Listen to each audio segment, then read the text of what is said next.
Cambios de paradigma productivos, experiencias en primera persona. Juan Pablo Cosentino, que va a moderar, está presentado por Apache. Bienvenidos a todos, les cedemos el escenario.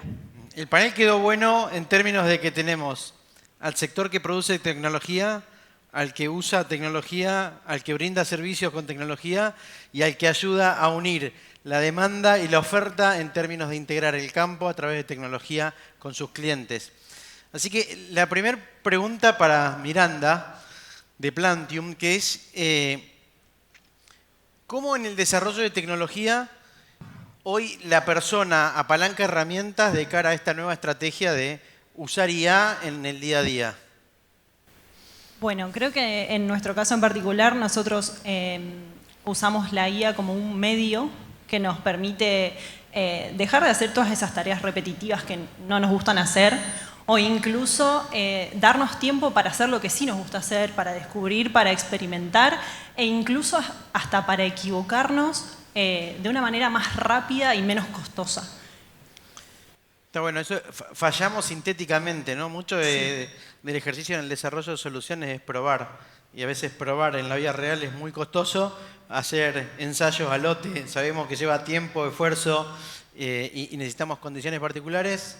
La inteligencia artificial nos trae esta realidad sintética donde mucho es probar, probar, probar. Perdón, exactamente. Nos acerca de una manera mucho más rápido a lo que nosotros estamos buscando, el objetivo. Nos permite esto, probar, fallar de una manera mucho más económica y nos permite salir con un producto mucho más validado también. Algo que mostraba recién Santi era que en muy poco tiempo podemos probar cosas que antes eran prototipar, idear, maquetar, ¿no? Muere el marketing, decían por ahí, mueren los desarrolladores, pero la realidad es que nos da tiempo. Hoy insistíamos con esto de lo bueno de tener tiempo es que podemos hacer más cosas. Lo bueno de tener tiempo es que efectivamente ese tiempo podemos usarlo estratégicamente. Y ahí en Farsam, Juanpi, ¿cómo integran tecnología y estrategia en una mirada con propósito? Bueno, buenas tardes ante todo. A ver, nosotros hace 3-4 años definimos un plan estratégico y dentro del plan estratégico la sustentabilidad como uno de los pilares y el otro claramente era la innovación, digamos. Nosotros creemos que la innovación nos permite acelerar nuestro proceso de crecimiento y de desarrollo y creemos que tiene que ser una cultura vivida dentro de la compañía, digamos, ¿no? Entonces, uno ve lo rápido que va esto, pero después uno tiene que acompañar todo esto con el desarrollo de la organización, ¿no? Y que esto realmente exprese el valor hacia el negocio y hacia la compañía que uno espera, digamos, ¿no? Porque si uno tiene todo esto, pero después no tiene de alguna manera las capacidades de a esto sacarle provecho y sacarle valor, de alguna manera no se termina de vislumbrar y de poner en concreto el valor que nos puede aportar la inteligencia artificial o cualquier otra innovación. Con lo cual nosotros en primera medida lo definimos como un pilar dentro de la organización y empezamos a trabajar sobre transformar el mindset de la organización, la cultura organizacional y promover el pensamiento innovador en todos los ámbitos de la empresa, no solo a nivel técnico, sino a nivel de todos los procesos, porque claramente esto viene a optimizar procesos, a acelerar procesos y quizás también a analizar muchos datos complejos para a partir de esa información uno tomar mejores decisiones, ¿no? Y nuestro foco cada vez que tratamos de incorporar algo innovador o alguna tecnología es el para qué, ¿no? Tratar de ese pensamiento crítico que vos hablabas a la mañana, tenerlo muy claro, porque si no esto es tan abrumador que uno podría incorporar un montón de cosas, digamos, ¿no? Pero el tema es para qué lo estoy haciendo, con qué fin y qué valor me va a agregar a la organización. Está buenísimo. Yo pongo a veces el ejemplo de... hay un dato que es duro. Hoy a la mañana vimos algo de el 95% viene fallando, el 80% decía McKinsey hace meses, no sé qué. Pero cuando me corro y salgo de la IA y miro cualquier proceso de transformación digital, hay un factor, un número que es 80%. Es como la ley de oro. El 80% de las transformaciones digitales falla. Y cuando uno dice, ¿por qué fallan? El primer punto es cultura, ¿no? Y si yo les digo, bueno, pero lo que nos mostró Santi está buenísimo, y les voy a dar un dato, cambia cada 2 semanas, vos me vas a decir, ¿sabes qué? No me subo a ese tren ni en broma, porque no me va a dar el ancho de banda en términos de comunicación, no me va a dar la espalda para poder soportar, incorporar tecnología que debo dominar, que la debo multiplicar por un factor de error de 0,8, que es la cultura. Entonces, ahí aparece una pregunta para Julián, que tiene que ver más. El prestador de servicio se termina parando en el medio, porque dice, déjame que yo aprenda, déjame que yo incorpore tecnología y yo te ayudo desde mi lugar a tu lugar. Entonces, ¿qué rol juega el uso de herramientas tecnológicas como una especie de ustedes, ¿no? Como un intermediador entre el que recibe el servicio y ustedes que lo dan, dominándolo, ¿no? ¿Cómo hacen?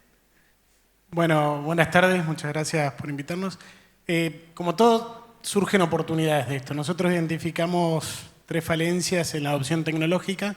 Uno es que hay sobreoferta de tecnología. Ya tenemos más IA de la que conocíamos hace un rato. Anotamos 10 en un ratito que por ahí no conocíamos. También eso lleva a que haya una subutilización. Aquellas que tenemos probablemente las utilizamos menos de lo que podríamos. Acá vimos otros 10 usos que capaz no le estamos dando a una inteligencia. Y sobre todo, esto es por desconocimiento, que ahí viene, por más de que querramos estudiar y aprender, el tiempo. Y el tiempo nos juega en contra, no podemos aprender todo, con lo cual lo que habilita, o las oportunidades que se habilitan, tienen que ver con poder brindar nuevos servicios. A través de nuevas tecnologías aparecen nuevos servicios y esos servicios obviamente que tienen que tener valor, tienen que ser calculables, medibles y demostrables a nivel de producción. Y ahí lo que pasa es que las tecnologías como la IA ayudan a innovar más rápido, a acelerar los procesos y sobre todo a esto, a generar nuevos negocios. Hace 5 años atrás no pensábamos de la misma manera sobre cómo recomendar o explorar o expander ciertos servicios y hoy con algunas inteligencias artificiales nos ayudan a transferir conocimiento mucho más rápido. Siempre entre especialistas y usuarios hay brechas, estas tecnologías vienen a reducir esas brechas. Nosotros estamos utilizando a estas tecnologías para ayudar a que los usuarios de un mapeo de suelo, por ejemplo, que requiere un especialista en suelos, bueno, el especialista en suelos está en la casa, che, pone esto en GPT y preguntale. Y preguntale que antes de que vengamos a la reunión y que charlemos, bajemos la brecha, la diferencia en la charla. Nos toca con ingenieros agrónomos, con profesionales, que por ahí son temas que no vienen manejando y te ayudan a acelerar el proceso de transferencia de conocimiento, que es parte de los servicios, básicamente. Clarísimo. Y allá tenemos al que fabrica tecnología, al que produce, al que usa tecnología. Ahora, en el medio tenemos que, de alguna manera, una oferta y una demanda. Hay una producción que demanda, hay una producción que ofrece, ¿no? ¿Cómo separan, Gastón, ustedes para ayudar a la industria del agro, ¿sí?, a acercar mejor a esos compradores, de alguna forma entendiéndolos mejor y entendiendo mejor cuál es la propuesta de valor del fabricante? Bueno, mira, justo mi empresa, Momentos People, lo que hace es plantarse justamente cuestiones como empresas con nivel de soporte complejo, ventas críticas, procesos consultivos. Hay una realidad, es que todas estas empresas que estamos hablando, de empresas de agro principalmente o industria, tienen un saber que es muy complejo y técnico. Y ese saber es un saber que dentro de las empresas es muy normal. Y hasta es muy normal que den por sentado que la complejidad que ellos manejan es algo simple. No es simple. Todos los clientes necesitan comprender la propuesta de valor, entender la complejidad de las maquinarias, lo que genera empresas como por ejemplo Apache, unas sembradoras que son tremendas. El impacto que pegan son impresionantes, pero si el cliente no lo comprende, difícil va a ser que pueda decidir acercarse a la empresa para poder comprar una cosechadora o simplemente, no sé. Sí, el descalce entre la propuesta de valor y la captura de valor. No te entiendo lo que me ofreces. Exacto. No me sirve lo que me das, no lo sé. Muchas veces la inteligencia artificial en este caso, en nuestro lugar, lo que hace es justamente aprender acerca del know-how que tienen empresas exitosas como por ejemplo Apache, para poder transferir ese know-how de una forma muy simple y clara. A través de, por ejemplo, en WhatsApp. Entrenando una inteligencia artificial por ejemplo, con fichas técnicas y todo el know-how de preguntas frecuentes y demás, logramos crear al mejor asesor técnico comercial, que obviamente no es el que va a resolver el total de la conversación, pero es el que va a atermizar la conversación y crear que hacer ese lead se transforme en un lead calificado, más caliente, para que el momento necesario de derivar a un humano pueda ya directamente contar con toda la información que necesita para poder entender qué es la empresa que representa su necesidad. Perfecto. Miranda, digo, hoy hablamos y se llama 3I, hablamos de las 3 inteligencias, ¿no? Y en un momento hicimos un paralelo entre la sostenibilidad con su triple impacto, ¿sí? Y cómo ustedes, ahora traslado la pregunta, al momento de desarrollar tecnología, hoy hacía una cita afuera en una entrevista que decía, Martin Luther King decía, tenemos misiles teledirigidos y personas desorientadas, ¿no? Entonces, la pregunta es, ¿cómo hacemos para construir tecnología entendiendo que también tenemos que servir un propósito que es cuidar el ambiente, maximizar la siembra, maximizar la pulverización o la labor que se vaya a hacer a través de la tecnología? ¿Cómo entra en la agenda esa discusión? En Plantium particularmente, nosotros hacemos uso de la tecnología o de la IA en este caso para generar un impacto o para darle más valor a los productos que nosotros sacamos, a los distintos proyectos en los cuales trabajamos, como por ejemplo puede ser OcuWeed, que nos permite hacer un reconocimiento entre maleza y cultivo en tiempo real. Nosotros ahí aplicamos IA en este producto y lo que nos hace es tirar menos químico, básicamente. Es realmente reconocer la maleza y solo hacer una aplicación puntual en ese caso. Yo creo que cada uno de los productos que tiene Plantium o de los proyectos que tiene en desarrollo son de alto grado tecnológico. Por ejemplo, en el caso de Active Nozzle, que también es para pulverización, lo que nosotros hacemos es explorar distintos algoritmos inteligentes para lograr un control de las distintas electroválvulas que tenemos en el botalón. Siempre con el mismo objetivo, o sea, no importa cuál sea el medio, no importa cuál sea la herramienta, el objetivo está claro para nosotros y es generar un impacto ambiental menor y poder darle una solución al campo en cada una de las distintas ramas que se pueda tener. Algo que me pasó, tuve la oportunidad de conocer Plantium y es que estás en un lugar donde la gente está innovando, ¿no? Y digo, hay un espíritu y un poco si uno hoy mira una empresa nueva que nace y va a cotizar a la bolsa en el Standard & Poor's 500, en los 60 vivía 70 años, pero si nace hoy, la expectativa de vida es de 18. Entonces, la necesidad de reconvertirse y de innovar es fundamental, ¿no? Entonces, la pregunta, y es ya más abierta, pero es, ¿cómo construyen una cultura de innovación en sus negocios, ¿no? En sus industrias? Bueno, ¿cómo se estimula, no? En nuestro caso es algo que lo tenemos súper incorporado porque, digamos, culturalmente en Plantium nos dedicamos a innovar. Entonces creo que cada uno de los perfiles que están por lo menos en la parte en donde yo trabajo, que es el equipo de ingeniería, es como que cada uno de los perfiles que trabajan ahí tienen esa semillita de innovar y de descubrir. Lo que hace puntualmente los medios o las herramientas que estamos usando es dejarnos tiempo para lograr eso. Y lo bueno es que nos da mucha velocidad. Nosotros estamos generando muchos productos y muchos proyectos de una manera mucho más veloz que lo que podía haber sido hace 4 o 5 años atrás.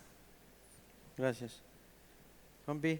En nuestro caso nos tocó tener que de alguna manera convivir con una cultura que hace 30 años venía haciendo las cosas de una manera y transformar de alguna manera esa forma en nuevas formas, porque la innovación, la tecnología lo que nos trae y nos pone sobre la mesa son nuevas formas de hacer las cosas diferentes a como las veníamos haciendo y hay que tratar de romper con la inercia de que siempre lo hice así y por qué esto va a ser mejor, digamos, ¿no?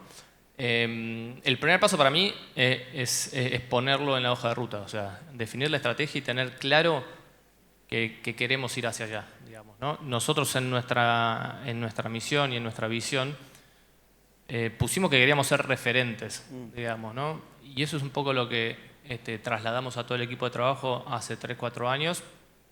Y el ser referentes no venía de la mano de querer figurar, sino de que sí tener hacia adelante una zanahoria, un propósito, algo que nos marque el norte, digamos, y nos genere un desafío. Y después es cómo voy subiendo al barco, digamos, de este desafío a las diferentes personas, sin duda con incorporación de nuevos perfiles que uno ya busca que vengan con este mindset, pero a quienes los invitan a este desafío. Creo que la innovación nos permite pensar en grande, entonces esos desafíos ambiciosos también son muy interesantes.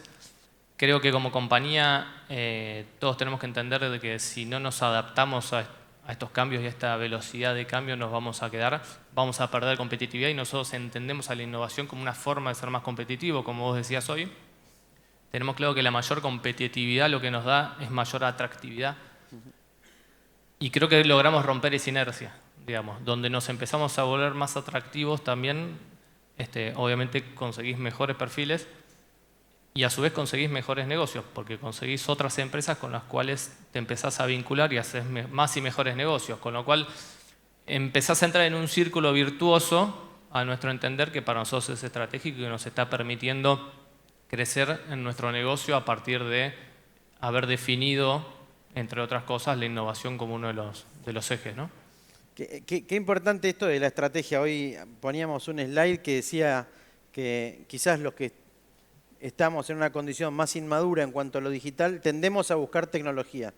Y los que estamos en una discusión más madura en cuanto a compañía tendemos a buscar una estrategia transformadora del negocio, ¿no? Entonces, ahí es como que se plantea un capítulo novedoso, hablar de estrategia en algo que por ahí era una estrategia de siembra, una estrategia de financiamiento, pero una estrategia de largo plazo, es decir, yo quiero ser un referente, ¿no?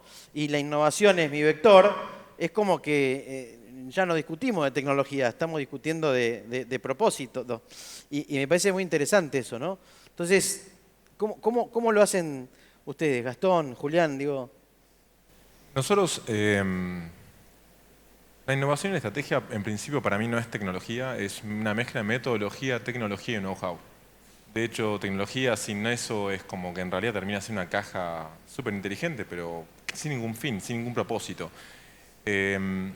Personalmente, nosotros con el tiempo hemos descubrido algunas, o sea, estamos implementando hoy en todas las transformaciones que hacemos, diferentes metodologías para poder como conservar el éxito y potenciarlo. Porque creo que también estamos hoy en una era que es justamente la aumentación, ¿no?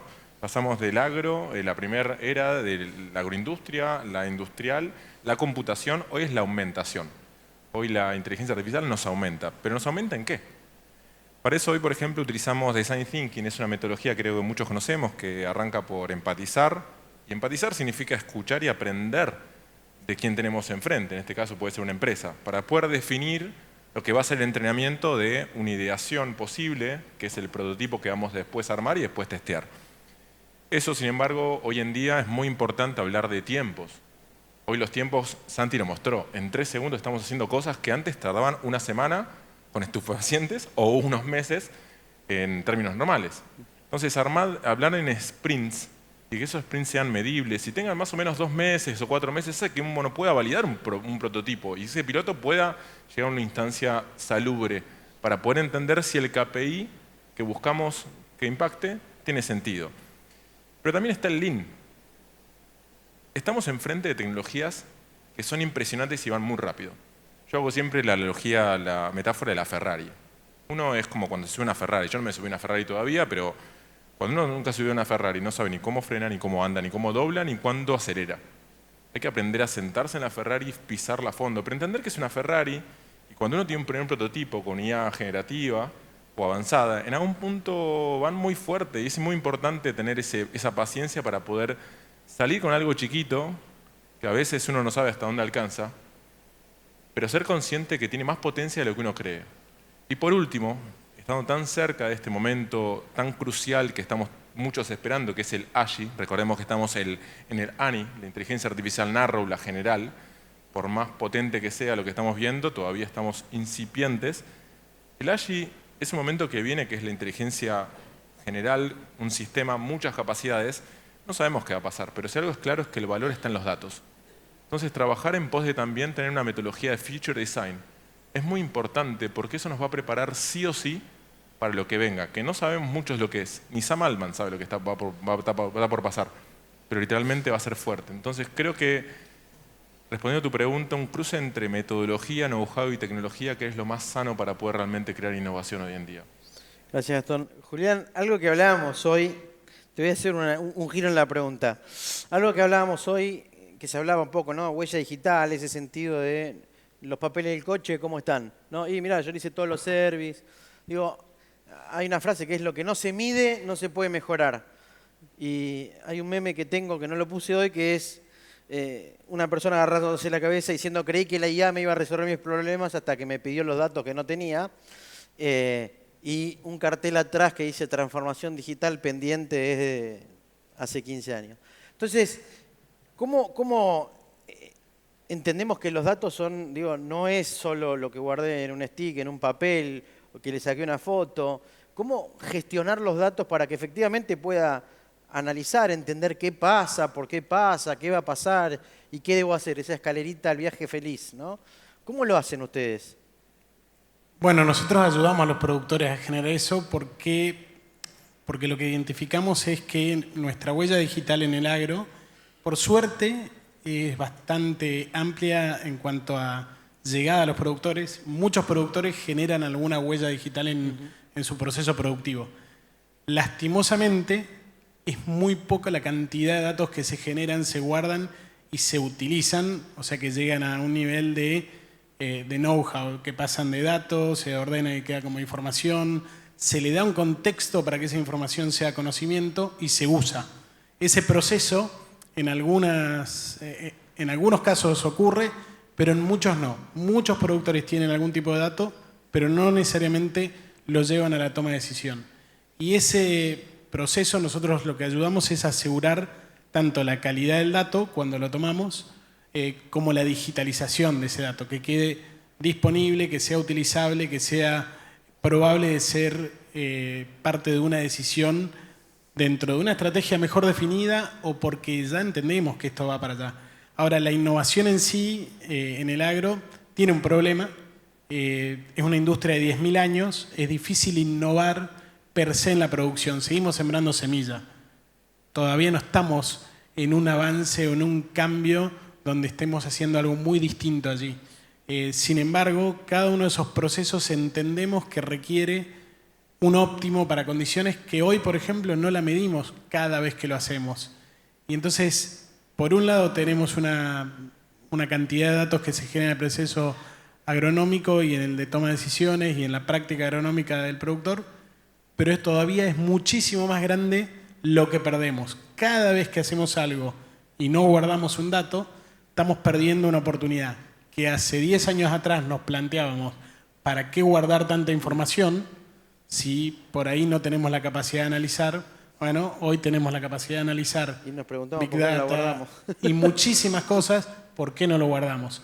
Bueno, eso también va a ir cambiando, ha cambiado, y también aquellos que guardaron pasaron de lo que nosotros llamamos una digitalización de autopsia, o sea, yo veía los datos una vez que ya había pasado algo, a una en tiempo real, que cada vez tenemos más eso, la trazabilidad de las máquinas, el seguimiento, el reajustar una práctica.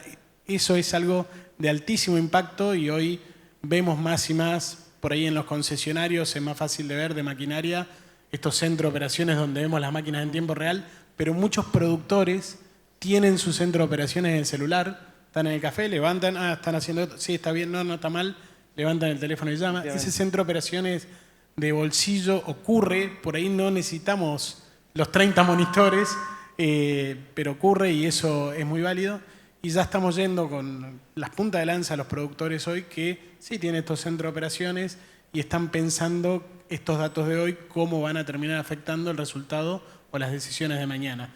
¿Con qué? Con modelos, con toma de decisión basada en datos climáticos, en predicciones climáticas, en predicciones de rendimiento, que las tenemos disponibles y a veces solamente hay que tener los datos propios para que esos modelos nos den respuestas a nosotros y no sean generales, no para el maíz del norte de Buenos Aires, sea para el maíz que siembro en mis suelos apludoles del campo Santa María cerca de Riestra.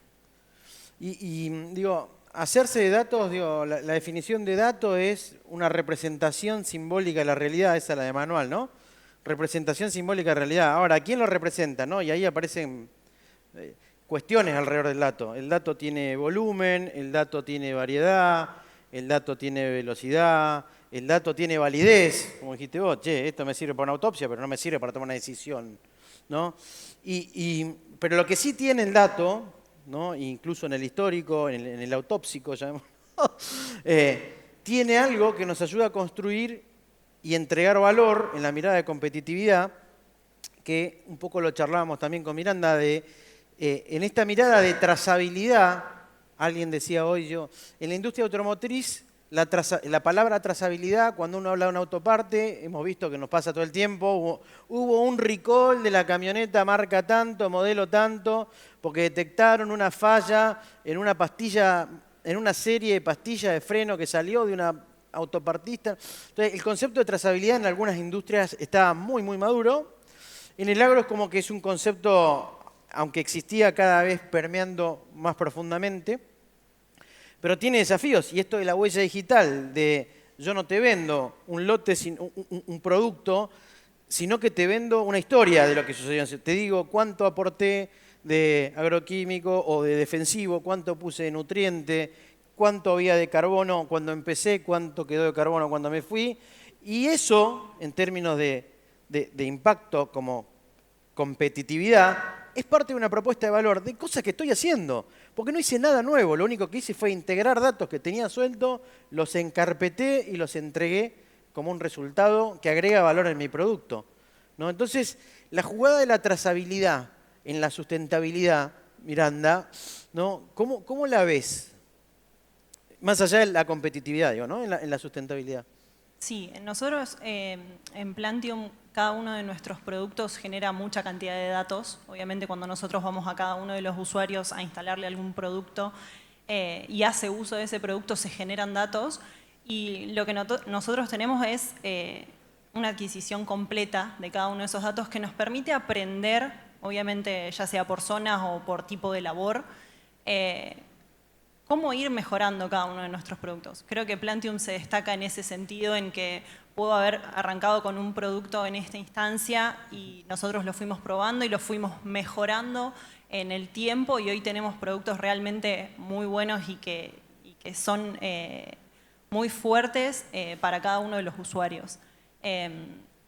Para mí el concepto de tener datos es súper importante porque la idea está en aprender de cada uno de esos datos y poder mejorar.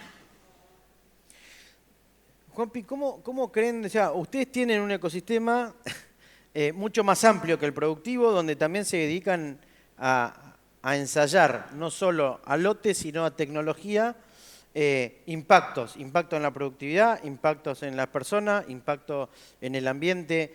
¿Cómo lo ven a esa integración a lo largo del tiempo? ¿Cómo van a lograr o cómo la imaginan estratégicamente esta integración tecnología-humanidad? Las tres sí, ¿no? ¿Cómo las ven?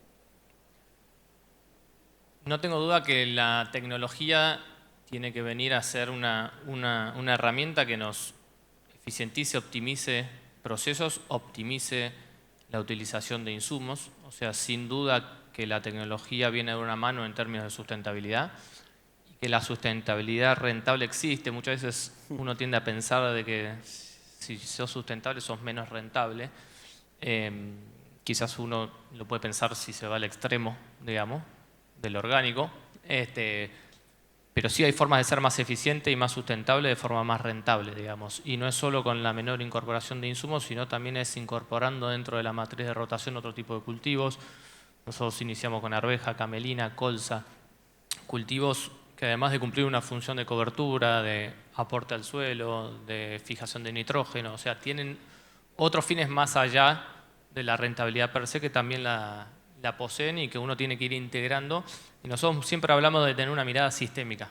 O sea, nosotros cuando pensamos algo lo pensamos de forma sistémica y hemos hecho cosas y cuando hicimos hace 4 años hacer arveja, el número per se de la arveja era 0, digamos, en términos de rentabilidad en ese momento, porque se exportaba en contenedor, no había volumen suficiente de hectáreas. Bueno, decidimos acompañar ese proceso.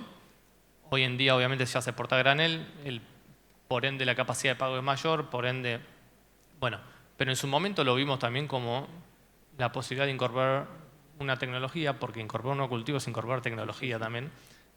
No solo, digamos, lo que vimos hoy acá es tecnología. Y cumple una función dentro de un sistema, digamos, ¿no? Y así es como lo vemos. Después, el famoso tridente, la empresa tiene un rol ambiental, tiene un rol social y un rol económico, o sea, y el equilibrio ese tratamos de tenerlo muy presente. Nosotros certificamos sustentabilidad, tratamos de concientizar a la gente que trabaja con nosotros de la importancia de hacer las cosas bien, porque creemos que es la mejor manera de hacerlo, digamos, no porque queremos certificar ni porque eso nos va a llevar a tener un mejor negocio necesariamente, sino porque realmente creemos que ese equilibrio es necesario para la sustentabilidad y la sostenibilidad de la empresa en el largo tiempo, digamos, ¿no? Siempre hablamos de que uno tiene que pensar a la empresa en el todo plazo, digamos, ¿no? Uno tiene que pensar la empresa como una empresa sustentable y sostenible en el tiempo, y eso implica estar teniendo en cuenta estos 3 factores permanentemente y que se mantengan de forma equilibrada, ¿no? Ahí, Julián, hablamos en algún momento de esto del dato y la intuición. Hoy a la mañana yo mencioné esto de conocimiento codificado y conocimiento tácito, ¿no? Ese codificado es el que sale de un manual y ese tácito es el que mucho viene de intuición, de experiencia, de consejos. De alguna manera, en la práctica, la intuición de la mano del conocimiento es fundamental. O sea, si bien el dato ayuda y a veces nos desafía, porque, ¿no?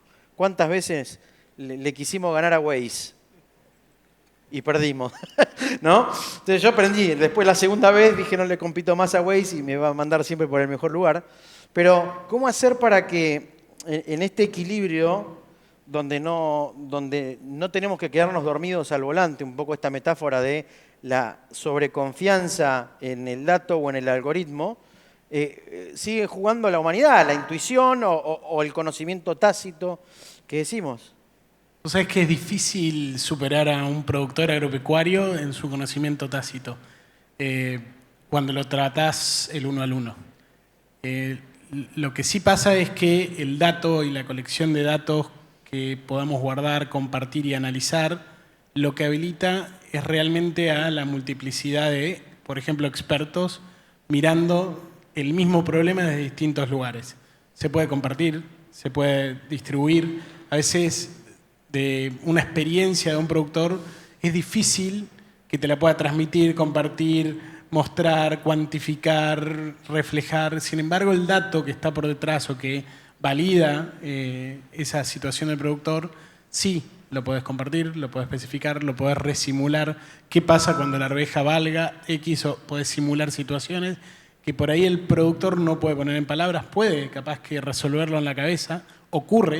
De hecho, me pasó yo trabajaba para Secretaría General de San Córdoba y una de las primeras cosas que hice fue analizar los datos de respuesta de fertilización de toda una región en el sur de Córdoba y la dosis utilizada por los productores, y la dosis media utilizada por los productores era la dosis económicamente más rentable, era la que le devolvía más dólares por dólares invertidos.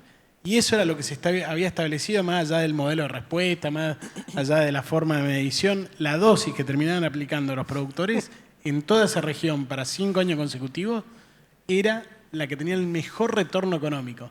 ¿Quién podía explicar eso de los productores? Ninguno te decía eso. No, nosotros usamos esto porque, bueno, a veces pasa eso. Cuando le pones datos, puedes explorarlo. Ahora, ¿qué pasaba si tenía capacidad de reacción el productor o tenía capacidad de mover la decisión si el fertilizante valía 4 veces más?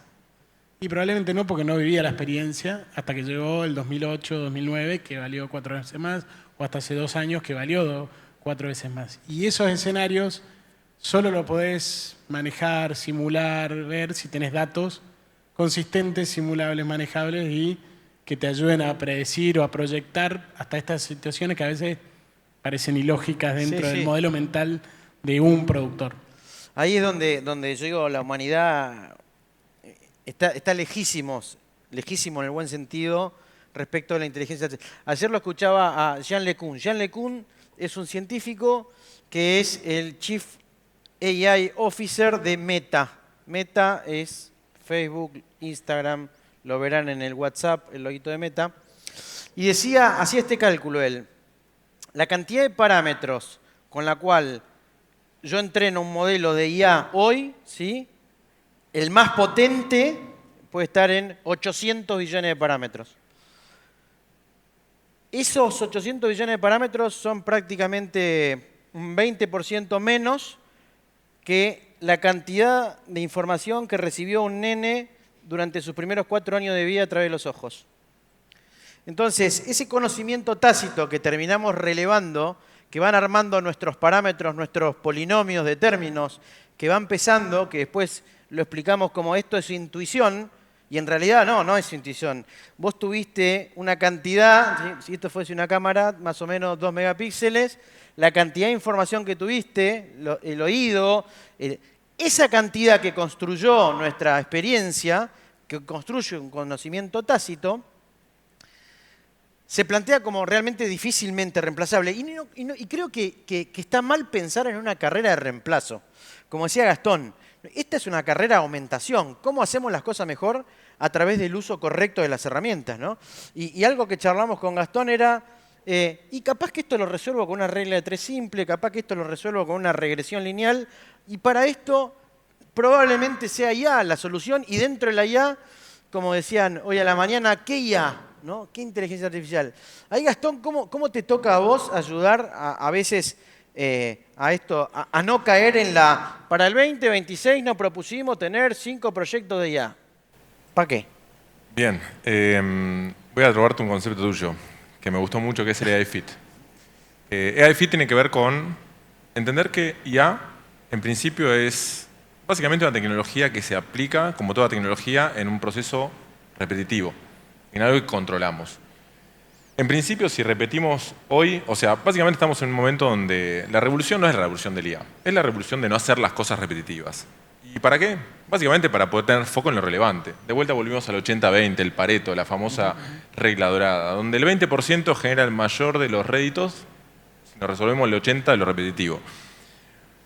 Hoy creo que lo más importante es tratar de, primero, entender cuál es el Pareto que queremos resolver, qué es lo que nos está pesando para poder empezar a eliminarlo y tener competencia para poder básicamente plantarte en un mercado donde a fin de cuentas varios de nosotros vamos a estar aplicando IA y vamos a ponernos competibles y realmente muy competibles. Y esto tiene que ver con atender rápido, con establecer un análisis bastante más ágil que el resto, por tomar una decisión de riego que justamente marca una diferencia en cuánto producto consumo. Creo que hay muchas, y esto lo mostró recién Santi, hay muchas inteligencias artificiales. La realidad es que, más allá de cuál podamos utilizar, lo más importante es entender qué es lo que queremos resolver. Ser precisos en entender y ser metódicos en validar. Hoy validar es mucho más rápido de lo que era antes. Obviamente validar, como lo hizo Santi, obviamente llevarlo a un estado de producción es mucho más complejo. Cuando una cuestión te pega transversalmente en la gestión, probablemente necesitamos empresas como los que estamos acá para poder sostener cuestiones como mucho volumen de operación para resolver algo. Tal vez un asistente de IA en una demo para una sola prueba es espectacular. Ahora, si tenemos cuántas llamadas, si tenemos controlada esa conversión, ¿eso nos queda suficiente o necesitamos algo más? Una camarita tal vez para poder ver un follaje está bien, pero ¿con eso es suficiente o para la producción necesitamos algo más? Y ahí es donde justamente creo que está bueno tratar de analizar, tratar de validar, tratar de tener como procesos en los cuales tengamos este trade-off de primero hablar con los que están en la cocina. Es clave, muy normal que las personas a veces sean los líderes que a veces decidan sin intrometer al equipo, que es el que está todo el día cocinando detrás del mostrador, entendiendo realmente qué es lo que es repetitivo y está pesando. La decisión del gerente no siempre es la más acertada. Puede tener la mejor visión, pero probablemente en la operación hay algo que está doliendo. Y ahí es donde yo realmente haría foco. La inteligencia artificial es aplicarla exactamente en esos lugares, en donde lo repetís más de 4 veces, podés meter inteligencia artificial. Si no lo repetiste más de 4 veces, dale tiempo. Todavía tal vez no es el momento. Hay una tríada que uso, a mí me gusta usar tríadas, ¿vieron hoy? Que decía aprender, predecir, adaptarse. Hay otra tríada que uso que es la de qué duele, cuánto duele y cada cuánto duele, ¿no? Y con eso determino la frecuencia del dolor, la intensidad del dolor y la ocurrencia. Y eso es lo que nos define si usamos una vallaspirina o usamos una droga monoclonal para tratarlo, que es un poco lo que decís vos. Y muchas veces eso, y a mí me pasa que yo vengo del ámbito de la tecnología, pero soy muy sensible a la tecnología con propósito, se habrán dado cuenta que insisto con eso. Y algo que decís vos le llamás cocina, yo le llamo dueño de la operación, dueño del negocio, pero claramente, y hay veces que muchas startups fracasan porque son de extracción tecnológica sin entendimiento del negocio, y otras fracasan porque entienden mucho el negocio pero no entienden nada de tecnología. Entonces, claro, les funcionó con una camarita y creen que eso es extrapolable, o porque maneja una camarita cree que es extrapolable. Entonces, lo que sí estoy seguro que como un tomógrafo no lo diseñó solo un médico, que hubo un electrónico, hubo un físico, lo mismo nos sucede con la tecnología en el agro, ¿no? Y cada vez más aparecen equipos multidisciplinarios. Y Miranda es ingeniera mecánica y trabaja en proyectos y lidera proyectos de electrónica y de sistemas avanzados. Entonces, algo que sin duda es necesario para la transformación del agro a mayores velocidades y disrupción es la mirada de equipos multidisciplinarios, donde haya sobre una misma problemática miradas complementarias o miradas desafiantes. Hay veces que yo no necesito que alguien me complemente, pero que me interpele, ¿no? Che, ¿estás seguro que esto va así? ¿Qué te pasa? ¿No? ¿Por qué no? Bueno, decime por qué sí, ¿no? El para qué.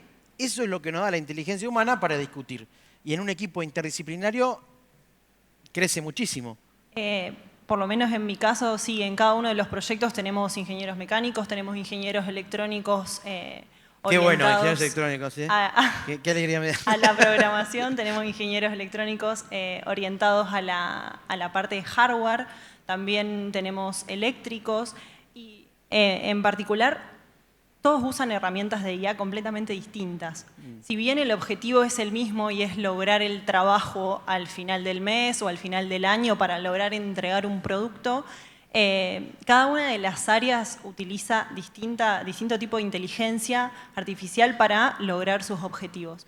De todas maneras, al margen de estas herramientas o de estos medios, creo que el puesto en el que me toca trabajar, que es el de manejo de proyectos,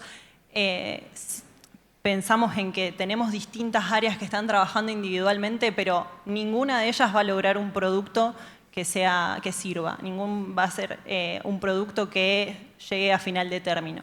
Entonces, sí o sí es muy importante la comunicación entre cada uno de los participantes de estos distintos equipos y esto de desafiar y de trabajar en conjunto. Porque obviamente hablábamos de la parte de testeos y de validaciones de una manera mucho más rápida y mucho más corta y lográs llegar a tu objetivo mucho más rápido, pero nunca lo puedes hacer solo. O sea, en este caso los distintos equipos van a ir probando sus partes, pero después tenemos que lograr ensamblarlo y que se convierta en un producto que les sirva a cada uno de los usuarios.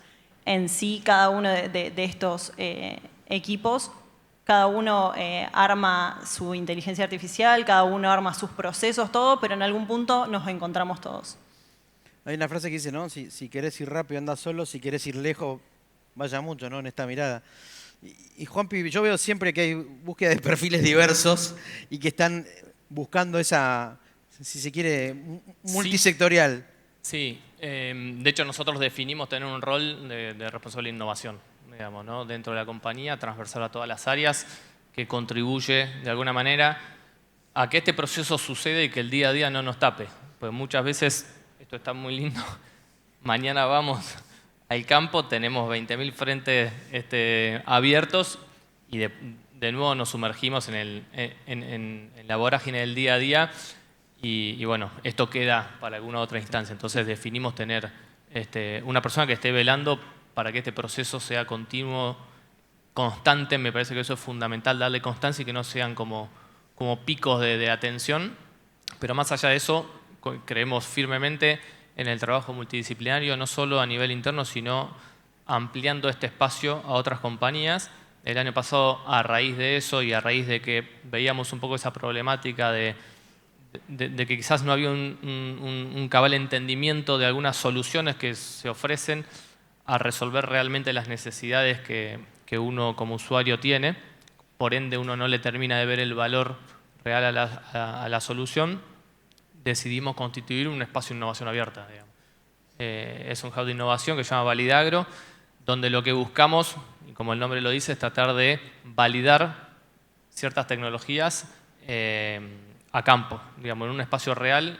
Y eso muchas veces, si bien hay cuestiones que se pueden hacer aceleradamente, después están los tiempos biológicos, que por más que todo esto suceda rápido, después eso hay que llevarlo al campo y hay que esperar los tiempos biológicos para ver los resultados. Y la intención de ese espacio es entre un conjunto de empresas y organizaciones, instituciones, poder trabajar en validar o medir el impacto real que tienen las soluciones a resolver las necesidades que tenemos, para entender cuáles son de mayor y más fácil adaptabilidad y acompañar a esos proyectos a que realmente puedan llegar a una solución que agregue real valor, Impacte valor al general. productor. Bueno, estamos ya pasadísimo de tiempo. 2 palabras cada uno para como reflexión de cierre. Bueno, hablando de estos temas de gente ya, creo que ahí hay de nuevo también una oportunidad gigante y veo una especialización cada vez más grande en el agro. Más especialistas, necesitamos más especialistas porque Más equipos diversos. hay más equipos diversos. A veces inclusive nos pasa, hay mucha deformación del agrónomo. Hay agrónomos cumpliendo roles muy distintos y a veces también hay que reemplazarlo por figuras directamente. Por ahí no necesitamos que un agrónomo programe. Necesitamos que pueda interactuar con un programador. Un copiloto tecnológico. Exacto. Gracias, Julián. Gastón. Me gusta por dónde llevas lo del copiloto, justamente viene un poco por ahí, me parece que es una gran época, entendiendo más allá de las potencias que tenemos con estas inteligencias artificiales, que le decimos 3 cosas y nos tiran un paper enorme que hubiéramos tardado un enorme tiempo en resolver. Creo que es un gran momento para poder reflexionar respecto del valor humano, de la capacidad que tenemos cognitivos, racionales, empáticos para poder codiseñar las mejores soluciones e innovaciones, porque no hay ninguna innovación que vaya a tener impacto que esté fuera de nuestra necesidad. Y si miramos para adentro y si miramos a nuestros equipos y realmente tenemos conversaciones de valor, después llevarlo a la tecnología cada vez va a ser más fácil. Pero es muy importante, creo que tomarse el tiempo de frenar, mirar para atrás, entender, asumir a dónde queremos ir y realmente empatizar para co-crear. Bueno, muchas gracias a todos. Yo me quedo con esa mini reflexión de esto nos regala tiempo, tenemos el privilegio y la libertad para saber qué hacer con ese tiempo, usémoslo para el bien común. Gracias. Muchas gracias a todos, gracias.